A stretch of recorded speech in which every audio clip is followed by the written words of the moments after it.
Piyush ji, thank you so much for giving Network 18 this exclusive interview. Welcome to the show. Thank you. What a day to be interviewing you. You know, historic reform in GST rationalization. You've been in the center of news for so long, so it's a great time to be interviewing you. My first question, all this started with the Prime Minister's address on the 15th of August, Independence Day, when he spoke about Atmanirbharta. He framed it in the context of Swadeshi, he framed it in the context of quality drive, and he also, you know, so that is where it all started, and it has led to this. He gave a hint to us on that day that big reforms are coming. So here it is, your first reactions on this GST rationalization. Well, I'd like to compliment Prime Minister Modi for taking this bold decision. I see this as the most transformative step the nation has seen possibly in the last 50, 60 years. This is a journey that Prime Minister Narendra Modi started right in 2014. Back then, he spoke about making in India. He was conscious that ultimately we will have to become self-reliant. Atmanirbhar banna padega. He promoted Digital India, he promoted Startup India. Swachhata was at the core of his working. Yes. He started the concept of trusting the people of India. Remember, one of the first decisions was you don't need to notarize a document. Right. It was crazy. A Xerox copy needed a notary and you spend money, go and sit before and plead with somebody. For him, ease of doing business is the pathway to a developed economy, and ease of living is a commitment to the people of India to ensure wider prosperity and inclusive growth. And these decisions yesterday have happened over a sustained 11-year journey of taking a broken, fragile 5 economy to become the top 5 economy of the world, soon to become the 3rd largest by 2027.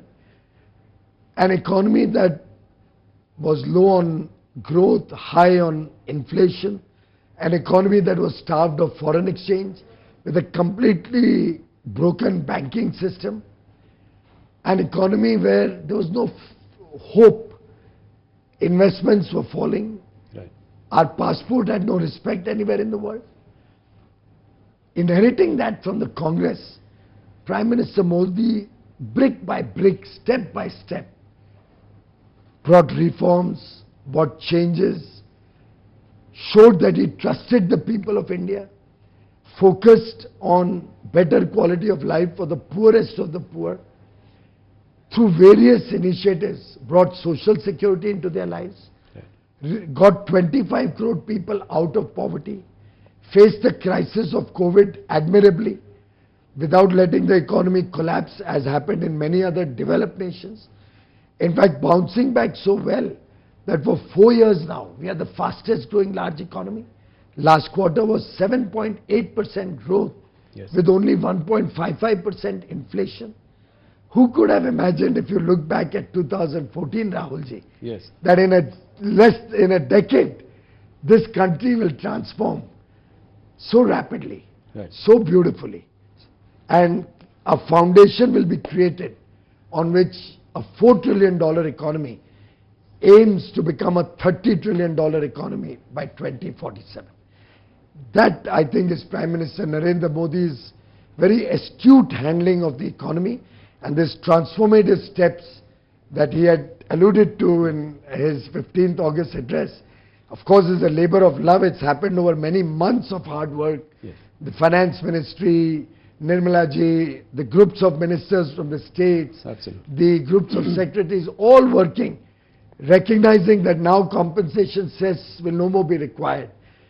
We got the elbow room to be able to give this huge bonanza, Right. and give our consumers the opportunity to spend more and give a boost to the Indian economy. So we'll discuss all these points one by one, but first let's stay with GST for a moment. You know, how do you think there was also, you know, income tax cuts, you know, for the bonanza for the middle class in the last budget, followed by now rationalization of GST, a long-standing demand. Like you said, it's taken months of, you know, work on it. Are you sure that this is, how confident are you that this is going to spur demand spur consumption and also eventually investment? It's very logical, Rahulji. Take, for example, the reduction in cement from 28% to 18%. Yes. It suddenly brings down the cost of real estate and building a home. Prime Minister Modi has already provided a free home to 4 crore brothers and sisters, families in the country, another 2 crores more in the coming 4 years, 4-5 years.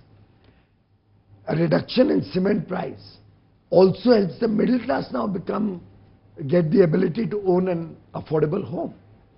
When you reduce the price for tractors, tractor parts, all other farm equipment, you are helping the farmer modernize, helping him improve his productivity. Right. When you make the two-wheeler cheaper or a small car cheaper of 1200 cc, the aspirational middle class, the young man and woman who wants to have a two-wheeler, gets encouraged and is able to afford to buy a two-wheeler, with interest rates also simultaneously coming down, yes, thanks to low inflation and loans becoming cheaper and easily available, right, in a strong banking system that we have today, not what we had in 2014. When the housewife goes out into the market, almost every product of daily use, all food products, all processed goods, foods, all material that is required for her kitchen, foodstuffs, utensils, everything will see a transformational reduction in prices. And industry has committed to us that they will make sure that the full benefit is net of input taxes is passed on to the consumers. So consumers are in for significant gain, and I'm very, very confident. And how are you sure of that? How will you ensure that the industry There is are possible? enough tools. There have been cases of profiteering in the past. So. Few and far between. Otherwise, our experience is you can trust industry. Okay. Prime Minister Modi's biggest strength has been that he has trusted industry and they've never let him down. Similarly, the people of India have trusted Prime Minister Narendra Modi and we have never let them down. So I think it's a two-way trust. Industry has, across the country, every sector, assured the government that they will be with the government. They recognize lower taxes, lower prices will give buoyancy to demand, and higher demand leads to higher taxes, and ultimately higher demand also promotes more investment because the demand leads to more manufacturing in India. So it's a virtuous cycle of growth, and the multiplier impact is what will give India a big boost. Okay. Let us also talk a little bit about the revenue implication or the revenue impact that this might have. You know, by one estimate, about 48,000 crore would be the revenue impact. Do you see that, you know, we will be able to take care of this, and, you know, any kind of fiscal slip that you see, you know, going forward? Rahulji, we are currently collecting nearly 2 lakh crores every month. And with this boost in demand, the revenue will probably go up rather than being a revenue So loss. you're expecting some amount of revenue buoyancy as a result of this? So it is always so, and I think that every theory, right, economic theory suggests that. Right. And for that matter, in 2 lakh crore a month, so 24 lakh crore, 22 lakh crore collected in a year, yes, this is hardly a very consequential amount. right. You know, if you look at the Q1 GDP numbers at 7.8, you know, it's a 5-quarter high. How do you react to these numbers, especially in the context of, you know, someone calling it a dead economy? Well, I think Mr. Rahul Gandhi has been a naysayer and a person who could never understand economics. We have seen that over the years. He sees ghosts where there are none. He cannot appreciate that the people of India are seeing significant improvement in their lives. He has not yet been able to reconcile that the people of India have voted him out 3 times in a row. It's a rocket that somehow seems to fail every time it tries to take off. Mr. Rahul Gandhi actually hurt the sentiments of 140 crore Indians who can see the improvement in their lives, who can see that Prime Minister Modi has reduced their income tax, who can see that Prime Minister Modi is providing 80 crore Indians, even after they have come out of poverty, with free food grains. Who can see that the fertilizer prices haven't gone up in 11 years. Because Prime Minister Modi has made sure that any burden of increase in tax prices, and there have been a huge increase in fertilizer price, is borne by the central government. Prime Minister Modi is a sensitive human being. Very, very concerned and caring for the last man at the bottom of the pyramid.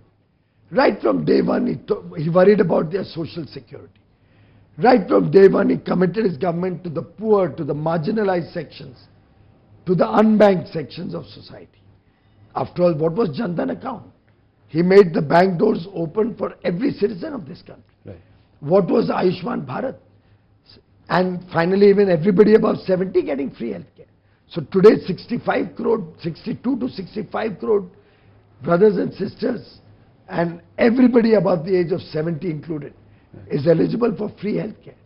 With the reduction of GST on premium on life and health policies from 18% to 0. Yes. It's a massive reduction. Yeah. The middle class will get an ability to buy more insurance and secure their future, their health, and an unfortunate incident in their lives or anybody in their family's lives.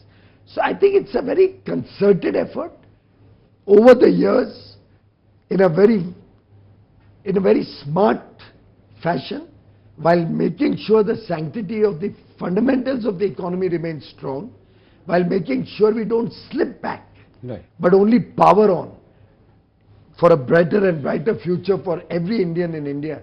I think Prime Minister Modi has clearly shown that good economics can also be equal to good politics. The old adage of the Congress, which itself used to always be looking at very, very low ambition ideas, which was full of scams and scandals, the Colgate, the telecom scam, the Commonwealth Games scam, the Antrix, the list goes on and on. Prime Minister Modi in 11 years has run an honest government, and honest government will always have money to spare to give benefit worth over 2 lakh crores in one shot through the reduction of GST. So will it give some comfort to the markets as well? They have been slightly soft over the last few quarters. Do you think it will also give market men a reason to celebrate because bold reforms are on the way, that this government is not hesitant to take risks? I think very clearly the market recognizes that we are in safe hands. They recognize that a decisive, strong leader like Prime Minister Modi will always keep national interests ahead of everything else. And therefore, if you see, while they've been a little soft, but they've been range bound. Yes. Between 24,500 and 25,500, the Nifty has moved. Right. But I'm very confident that this and the impact of this starting on the first day of Navratri on 22nd September will give a big leg up to the economy, to GDP growth, will ensure that Indian investments continue to power on, will attract more people to set up base, because ultimately when there is demand, Yes. there will be interest and investment to meet that demand. And a growing demand means growing jobs, Right. growing number of people required in the supply chain. More investments will lead to jobs in the manufacturing side. Right. Services is already growing in a double-digit level. You saw the numbers, the services PMI is at an all-time high almost. Right. So I think all in all, India is poised for a very bright future. I assure you our exports also this year will be higher than last year. Let's come to that. So I think, let me rewind a little bit and, come to what you've been dealing with, and you've been at the center of all of it. Till about July 6th or 7th, things seem to be going fine with in our negotiations with the US. Then in a matter of weeks, we had a tariff of 25%, then another 25% on top of that. What went wrong in these few weeks? Well, I think the US-India relationship is one of the most consequential relationships on the globe today. We are two very large democracies. We believe in the rule of law. We are allies and friends for long. We have had certain blips, like we had the sanctions post the nuclear tests in 1998. Yes. I look at this only as one more situation which will pass as there's a deeper understanding of the reality of the situation. And I'm very confident this relationship will only strengthen in the years to come. And how soon do you expect things to resolve? It could happen soon enough. It may take some time. Irrespective, we will continue to be friends. We will continue to be engaged with the United States. And I'm sure we will continue to have greater economic relationships, defense relationships, greater interest in a safe, fair and secure Indo-Pacific. In some sense, it's a very multi-dimensional relationship where we contribute to each other's economies in different dimensions and will continue to do so. It's comforting to hear these words from you. And we also picked up that you said somewhere that things could happen as soon as November. Is that a correct? Well, if you recall, when Prime Minister Modi and Honorable President Donald Trump met in February, they had tasked the two teams to conclude the first tranche of a bilateral trade agreement by fall of 25, which is about November 2025. And I'm sure we will continue to be engaged to try and find solutions to reach that outcome. If at all it's give and take a few days, a few weeks, a few months, in a nation's history, such small periods will not define long-term objectives and goals. I think what surprised and even shocked some people was the erratic and incendiary language that was used by, some of the officials of the Trump administration, calling it Modi's war or, a laundromat of Kremlin. I mean, how do you react to this? I mean, are conciliatory noises coming from the other side now? I think there could be either some misunderstandings or some personal opinions that may be reflected in that. I do not think that deters the US and India from continuing to maintain a strategic alliance and partnership. Our friendship is far stronger than a few comments that may be made by a few people.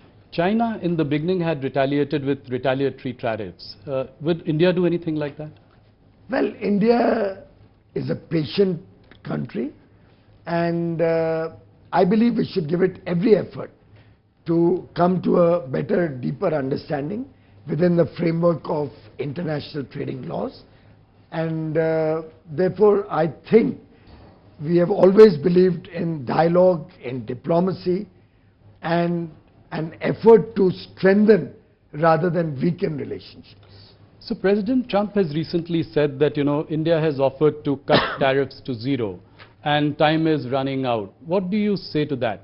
Do you agree with, Well, I never negotiate such agreements and free trade deals with the media.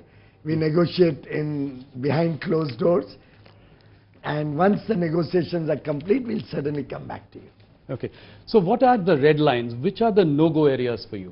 Things that we will not compromise on. I think any issue that can hurt national interests, that can hurt the interests of our farmers, our fishermen, our MSME industry, issues which are sensitive with religious sensitivity, those would be broadly the issues where India would need a more understanding when we finalize the framework of our agreement, and we will never compromise on the interests of our farmers, our fishermen, our MSMEs, or our religious sensitivities. Okay, thank you.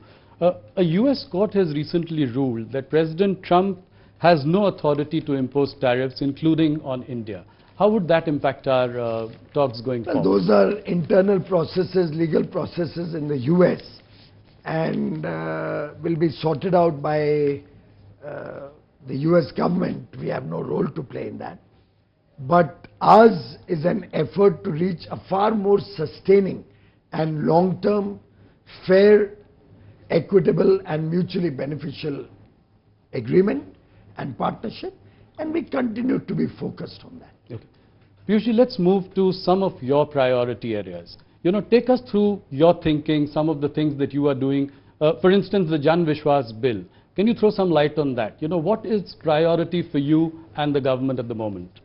Rahulji, the Honorable Prime Minister from day one has been focused on making the life of businesses and common people simpler and easier. If you recall, a simple thing like notarizing a Xerox copy. He removed the need to go to a notary and get a stamp and a signature and pay him 25 rupees to get that certificate. I don't know what that achieved.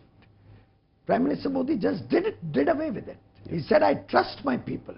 If they are signing that this is a true copy of the original, I trust them. If you recall, there have been so many scandals and people have been in jail for scandals around government jobs. Yes. In Prime Minister Modi's regime, no such scandals, because he simplified and made the whole process totally transparent.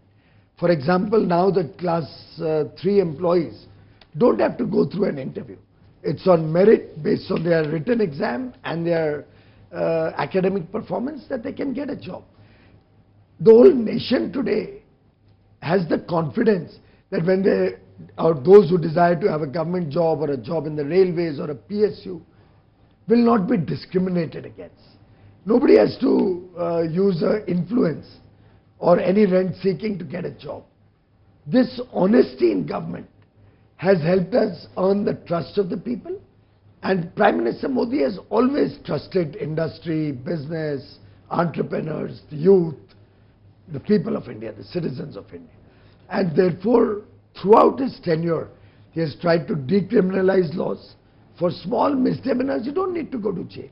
You know, there used to be a law at one point of time that if an employee of the Delhi Municipal Corporation, a sewage cleaning employee or an employee was involved in Swachhata in the Delhi Municipal Corporation, was absent for 1 month, he could go to jail for that. Right. Now, those kind of obsolete laws needed to be addressed, and he's removed over 1,500 obsolete laws. We have identified many more which we plan to remove. He has decriminalized several sections and provisions of the law through Jan Vishwas Bill 1, which is working admirably. Now we've come out with Jan Vishwas Bill 2, and Jan Vishwas is a two-way Vishwas. The government trusts the people of India because the people of India trust the Prime Minister Narendra Modi and his government. And it is that trust which encourages us. The second Jan Vishwas Bill already has 355 provisions being decriminalized. And he has directed us to look for many more. And you'll be happy to know my department has already identified 500 more, which can be decriminalized. Similarly, we are looking at reducing compliance burden, making process and procedures simpler, reducing the paperwork, bringing things online. The idea is that businesses focus on their business. Industry focuses on industry. Traders focus on giving good service to their consumers. Make it easier to do business. Similarly, make the life of the common citizen easier, happier, more self-satisfying, more contained.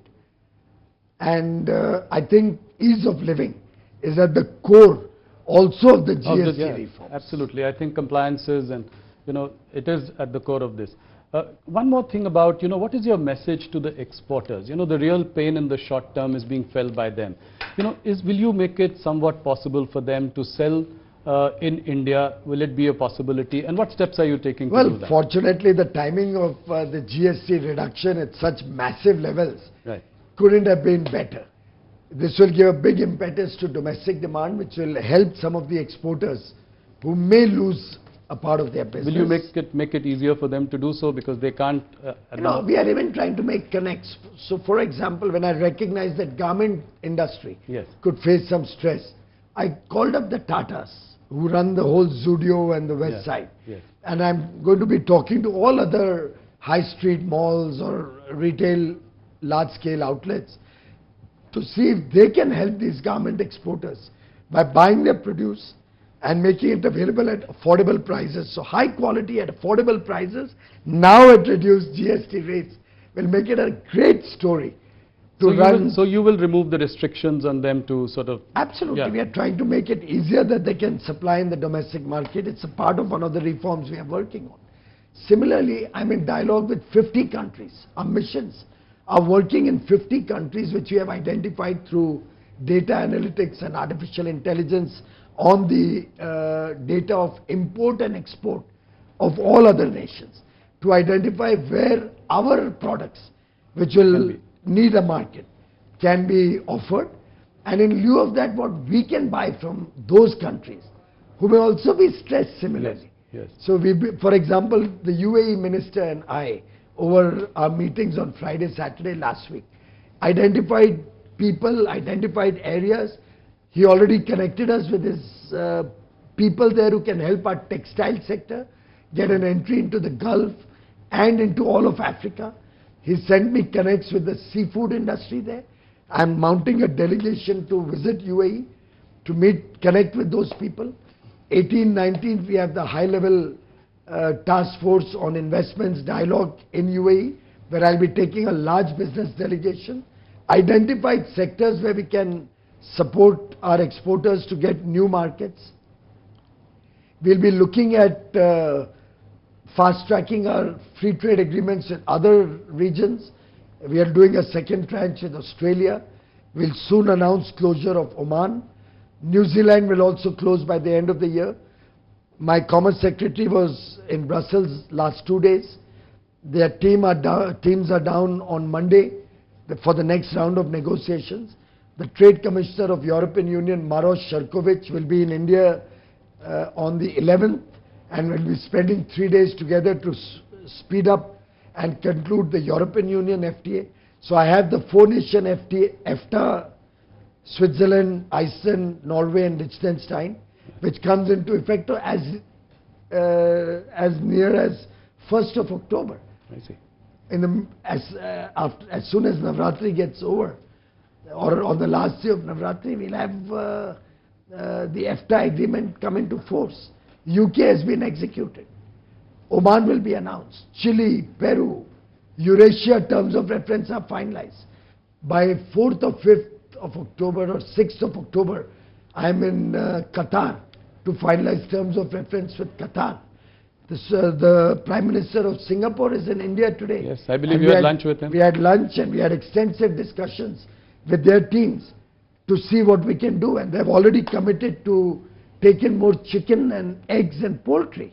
Okay. I talked to them about seafood and they said, we love the taste of Indian fish and Indian shrimp. Oh. So I've told them to, my High Commissioner who returns tomorrow, to put together a group of seafood importers, and I'll mount a delegation to Singapore very soon. Similarly, Latin America, huge potential for our exporters. So sky is the limit. This will help us expand, and as I said earlier, exports this year will be higher than last year. How do you say that? You know, the various estimates that exports are $90 billion and they'd probably come down to $50 billion. We in fact informally chatted about it. So how much have we achieved so far, and then what is the target? You know, sometimes I wonder at all these so-called experts and economists, friends from the media, coming up with such calculations, which I would say would have otherwise been ridiculed as elementary mistakes. You know, that famous elementary, yes, my dear Watson. Yes. This is that moment. We've already had 5 years figures in our hand, right, from April to August. Right. Even to the United States, our exports have already crossed 40 or $43 billion. Already crossed. Okay. Which was 86 last year. And we still have 7 months to go. The reciprocal tariffs are not across the board. Right. They're on about 55 or 60% of the, yes, exports. Similarly, newer trading arrangements are coming into play. Newer markets are opening up. The actions on tariff are on many other countries. So which opens up opportunity for many other countries to provide us some goods that we may require in return for taking from us the goods that they require. Right. So that is what I alluded to, that, yes, we are looking at 50 nations and where we have trade complementarity. So services exports continues to grow across the world. The US is a very small share of our services exports. So I think we are in a sweet spot. Tourism is growing. Yeah. International tourists are coming in large numbers. I'm very confident that our exports this year will be more than last year. You make a very big point here. Any impact on GDP, Piyush ji? By various estimates, people are again saying 10 basis points to about 100 basis points could be the impact on GDP. Well, anybody who said 100 basis points, I think you should really yeah, bring him onto your show and ask him to justify but that. Do you think there is India is predominantly a domestic economy. Right. Our exports as a part of our overall GDP are still relatively small. Right. And our imports are much larger than our exports. Yes. So net, actually imports are deflating the Indian GDP growth. Keeping that in mind, I'll give you a comparable. COVID, we saw exports fall because of the overall world situation. Do you know, imports fell far more than exports, and we actually landed up with a trade surplus during COVID. So Indian economy is a very complex economy, and therefore I do not think that the impact on the GDP will be significant. Whatever little impact it could have, and drill it down. Drill it down to the goods affected by GST. Within that you will find gems and jewelries, $13 billion. What's the value add? Still very small. Right. And it's an area where I look for alternate markets in the Gulf, for example, in the eastern part of the world. So we'll be able to make up several products which will have a huge increase in demand domestically. We'll make up for that. The value add, if you see holistically on the total exports impacted by one nation's action, are not significant enough to hurt the Indian GDP story, which is the world's fastest growing large GDP. I'm very confident that collectively with the effort of 140 crore Indians now committed to go Swadeshi, now very, very charged that I will buy goods made in India. And Prime Minister Modi has very nicely defined it. Yes. He said, देश की मिट्टी में बना माल और देश के हमारे भाई बहनों के खून पसीने से बना हुआ माल. Yes. Yani goods made on Indian soil by the sweat and toil of our Indian labor, Indian workers. The ownership doesn't matter. Doesn't matter. That's Let the investment come from all over the world. Yes. As long as it adds jobs, economic activity in India, it's a made in India product. And by the way, if you see Prime Minister Modi's work, you will see in that the vision and mission of Mahatma Gandhi. Mahatma Gandhi wanted Swachhata. For years the nation yearned for that Swachhata, desired it, but never saw it. We would praise Singapore. We would praise other parts of the world, Europe, America, UAE. But nobody did anything about Swachhata till Prime Minister Modi came into government. Mahatma Gandhi's mission used to be Swachhata. Mahatma Gandhi wanted everybody to have a decent place for their daily routines. Pradhan Mantri Modi built 12 crore toilets, took a toilet to every school, every college, so that nobody has to face the indignity of going into the fields for their daily routines. No, that was a big initiative. Mahatma Gandhi always spoke about Swadeshi. Yes. He actually built the freedom movement around Swadeshi. Lokmanya Tilak was a big proponent of Swadeshi. He always wore khadi. Mahatma Gandhi ji, Sardar Vallabhbhai Patel, they all promoted khadi. After independence, the first Prime Minister to promote khadi, or rather I would say the second, after Lal Bahadur Shastri, is Prime Minister Modi.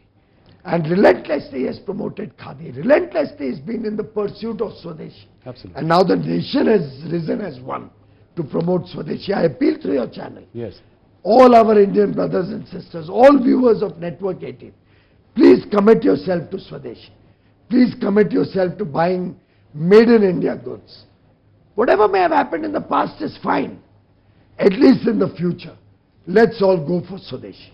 That's a very passionate call for that. Just a couple of more questions. One around our newfound friend China. So Prime Minister Modi in Japan said that, China and India have to come together for a new global economic order. Can we trust China? Well, I think we've always had good relations over many years with China. Prime Minister Modi has visited China earlier. President Xi Jinping has come to India. Unfortunately, the incidents post Galwan had brought a little bit of ice to the relationship and created a hiatus. Now that we have been largely able to resolve the issues of disagreement with China, I think it was very natural that we should also reset our ties, take them to the pre-Galwan level. And I think attending an SCO summit where many countries were all getting together had a multilateral dimension also, and a dimension of a whole grouping, because SCO is a pretty large group, just like many other groups in the world. NATO is a very large group, the OECD countries is a large group, SCO is a large group. And Prime Minister Modi attending the SCO there has signaled that we have a thaw in the to get back in the frost, get back into better relationship. India believes in good relationships with everybody in the world. Vasudhaiv Kutumbakam. Absolutely. The world is our family, is at the core of our philosophy. No, it was a huge message, Prime Minister's visit, and his coming together with Putin and Xi Jinping. In China, I would only urge you and the people of India not to look at the relationship with one country through the lens of the relationship with another country. Absolutely. Our relationships with each country stand on their own legs. Yeah. No, I was coming to the point, we have a huge trade deficit with China. So how do we ensure greater access to Indian goods and services in China? Prime Minister Modi has raised this issue in his dialogue with his counterpart in China. Okay. And we will be looking to work together to see how we can expand opportunities for Indian businesses in China, and how we can work to collaborate and work together to see that the Make in India program and Swadeshi manufacturing gets a boost in the years to come. So, by the same token, Press Note 3 puts, fetters on Chinese investments in India. So, with relations improving, do you see any changes in Press Note 3? Well, I would allow time to take the decision. I would not like to preempt what will happen in the future. But I can assure you that Prime Minister Narendra Modi is looking at everything that can help ease of doing business and ease of living. He's looking at it very holistically for comprehensive, fast-paced next generation reforms, and the massive GST concessions, the massive GST reduction, the transformational story around yesterday's GST decisions is only the beginning of much more to come. Couple of more questions, small questions. In light of this, trade diversification going forward is really important for India. So you've recently, done a big deal with UK. What is, how are you seeing, what is it in the works with EU? Can we hope? Very rapid progress. Yeah. Very rapid progress. My Commerce Secretary has returned yesterday. He reported that discussions made good progress and a lot of work has happened. Their team is here in the same office, next door rooms. You'll have 8 rooms full of bilateral meetings going on for settling many chapters, many legal aspects and issues of discussion over the whole of next week. The Trade Commissioner Maros Sherkovich is landing in India on 11th. We have 3 days of very intense discussions ahead of us, so we hope, and we are very confident of having a very good, fair, equitable and balanced, sustaining long-term relationship with the EU. And soon? Quite soon. My last question. Does it worry you that, rupee is at an all-time low against the dollar? Scott Bessent also referred to it recently. How would you react to that? Well, we are monitoring the situation, and we are very confident that things will get back to normal in the near future. Okay. Thank you, Piyush ji. Thank you for your time. Thank you for a discussion on a range of issues. And on a day, when we have just had this major GST rationalization, like you said, one of the most monumental reforms of the Modi government. Thank you so much. And one of the most monumental and transformational reforms since independence. Point taken. Thank you so much. Thank you.